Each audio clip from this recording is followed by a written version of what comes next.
আজকে আমরা দেখব নবম ও দশম শ্রেণীর ভূগোল ও পরিবেশের চতুর্থ অধ্যায়ের অনুশীলনের সমাধান। প্রথমে আছে বহু নির্বাচনী প্রশ্ন। ১ নম্বর, কোনটি থেকে গ্রাফাইট উৎপন্ন হয়? সঠিক উত্তর হবে খ নম্বর, কয়লা।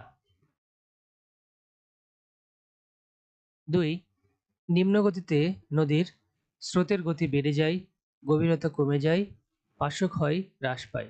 এখানে সঠিক উত্তর হবে গ নম্বর ২ আর ৩। চিত্র দুটি পর্যবেক্ষণ করে ৩ ও ৪ নম্বর প্রশ্ন উত্তর দাও। চিত্র ১, ভূমিরূপ বাংলাদেশের কোন অঞ্চলকে বোঝায়? সঠিক উত্তর হবে দক্ষিণ পশ্চিম অঞ্চল।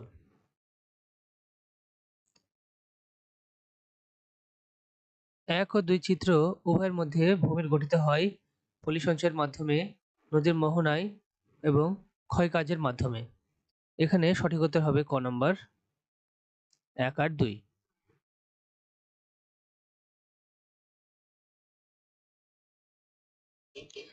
এবার দেখো সৃজনশীল প্রশ্ন। ১ নম্বর, বিধান ও হিমেল কর্মসংস্থানের উদ্দেশ্যে ইতালি গেলেন। একদিন বিকেলে তারা ঘুরতে গিয়ে দেখতে পেলেন একটি স্থানের ভূমি খাড়া ঢাল বিশিষ্ট এবং দেখতে অনেকটা মৌচা আকৃতির। কথা প্রসঙ্গে তারা জানতে পারেন বিধানের বাড়ি বাংলাদেশের বান্দরবনে এবং হিমেলের বাড়ি হচ্ছে খুলনায়। ক নম্বর দেখো, নদীর উপত্যকা কাকে বলে? খ, ঊর্ধ্বগতিতে নদীর উপত্যকা ভি আকৃতি হয় কেন ব্যাখ্যা করো। গ, বিধান ও হিমেলের দেখা ভূমিরূপটি ভূপ্রাকৃতিক গঠন বৈশিষ্ট্য ব্যাখ্যা করো। ঘ, তাদের উভয়ের বাড়ি যে অঞ্চল অবস্থিত সে অঞ্চল দুটির ভূমির গঠন সম্পর্কে তুলনামূলক বিশ্লেষণ করো। চলো আমরা ১ নম্বর সৃজনশীল প্রশ্নের উত্তরটা দেখি। ক নম্বর, যে খাতের মধ্যে দিয়ে নদী প্রবাহিত হয় সে খাতকে উক্ত নদীর উপত্যকা বলে। খ, ঊর্ধ্বগতিতে সর্বদা ক্ষয়সাধন কাজ চলে বলে নদীর উপত্যকা ভি আকৃতির হয়। ঊর্ধ্বগতি অবস্থায় নদীর স্রোতের বেগের প্রবল হওয়ার কারণে নদী বড় বড় শিলাকে বহন করে নিচের দিকে অগ্রসর হয়। পর্বতগুলো কঠিন শিলা দ্বারা গঠিত হলেও মাঝে মাঝে নরম শিলাও থাকে। নদী খাতে পার্শ্ব অপেক্ষা নিম্ন দিকের শিলা বেশি কোমল বলে পার্শ্বক্ষয় অপেক্ষা নিম্নক্ষয় বেশি হয়। এভাবে ক্রমশ ক্ষয়ের ফলে নদী উপত্যকা অনেকটা ইংরেজি ভি আকৃতির মতো হয়, তাই একে ভি আকৃতির উপত্যকা বলে। এই ছিল খ নম্বর প্রশ্নের উত্তর। গ নম্বরটি দেখো, বিধান ও হিমেলের দেখা ভূমিরূপটি হচ্ছে আগ্নেয় বা ক্ষয়জাত পর্বত। ভূত্বকের ফাটল বা ছিদ্র পথের মাধ্যমে ভূ-অভ্যন্তরে গলিত লাভা, দ্রম্য, ভস্ম ইত্যাদি প্রবল বেগে ভূপৃষ্ঠে এসে উপনীত হয় এবং ফাটল বা ছিদ্রপথের চারিদিকে সঞ্চিত হয়ে পর্বতের ন্যায় স্থান করে। একে সঞ্চয়জাত পর্বত বলে। এ ধরনের পর্বত সাধারণত মৌচা আকৃতির মতো হয়ে থাকে। উদ্যূপক্ষে বিধান ও হিমেল ঘুরতে গিয়ে এরূপ মৌচা আকৃতির পর্বত দেখে। আগ্নেয়গিরির আগ্নেয়োৎপাত থেকে এই পর্বত সৃষ্টি হয় বলে একে আগ্নেয় পর্বত বলে। ইতালির ভেসুভিয়াস, কোরিয়ার কিলিমাঞ্জারো, জাপানের ফুজিয়ামা এবং ফিলিপাইনের পিনাটুবো জাতীয় এ পর্বত। এ ছিল গ নম্বর প্রশ্ন উত্তর।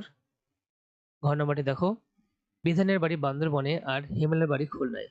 বান্দরবনের ভূমির গঠনের বৈশিষ্ট্যের সাথে খুলনার অঞ্চলের ভূমির গঠনের বৈশিষ্ট্য যথেষ্ট পার্থক্য রয়েছে। বিধানের বাড়ি বাংলাদেশের বান্দরবনে, যা হিমালয় পর্বত উৎক্ষিপ্ত হওয়ার সময় সৃষ্টি হয়েছে বলে ভঙ্গিল পর্বতের অন্তর্ভুক্ত। কোমল শিলার ভাঁজ পড়ে ভঙ্গিল পর্বতের সৃষ্টি হয়। এ পর্বতের প্রধান বৈশিষ্ট্য হচ্ছে ভাঁজ, সমুদ্র তলদেশ বিস্তারিত স্থানে দীর্ঘকাল ধরে বিপুল পরিমাণে পলি জমা হয়। পরবর্তী পর্যায়ে ভূ আলোড়ন বা ভূমিকম্পের ফলে পার্শ্ববর্তী সুদৃঢ় ভূমিকম্পের প্রবল পার্শ্বচাপের কারণে উচ্চ বা অর্ধভাজের সৃষ্টির মাধ্যমে ভঙ্গিল পর্বত গঠিত হয়। এভাবে বান্দরবান জেলাও গঠিত হয়েছে। হিমেলের বাড়ি খুলনায় বা বদ্বীপ সমভূমির অন্তর্গত। বদ্বীপ সমভূমি নদী সঞ্চয়ের মাধ্যমে সৃষ্টি হয় বলে এটিকে সঞ্চয়জাত সমভূমিও বলা হয়। নদী মোহনার কাছাকাছি এলে স্রোতের বেগ একেবারে কমে যায়। এতে বালি ও কাদা তলানি রূপে সঞ্চিত হয়। নদীর স্রোতের টান যদি কোনো সাগরে গিয়ে এসে পতিত হয়, তাহলে ওই সমস্ত বালি কাদা নদীর মুখে জমে নদী মুখ প্রায় বন্ধ হয়ে যায় এবং ধীরে ধীরে এর বিস্তার সাগরের পানির উপরে উঠে আসে। তখন নদী বিভিন্ন শাখায় বিভক্ত হয়ে এই চড়া ভূমিকে বেষ্টন করে সাগরে পতিত হয়। আর এই ত্রিকোণাকার নতুন সমতল ভূমি বদ্বীপ সমভূমি নামে সৃষ্টি হয়।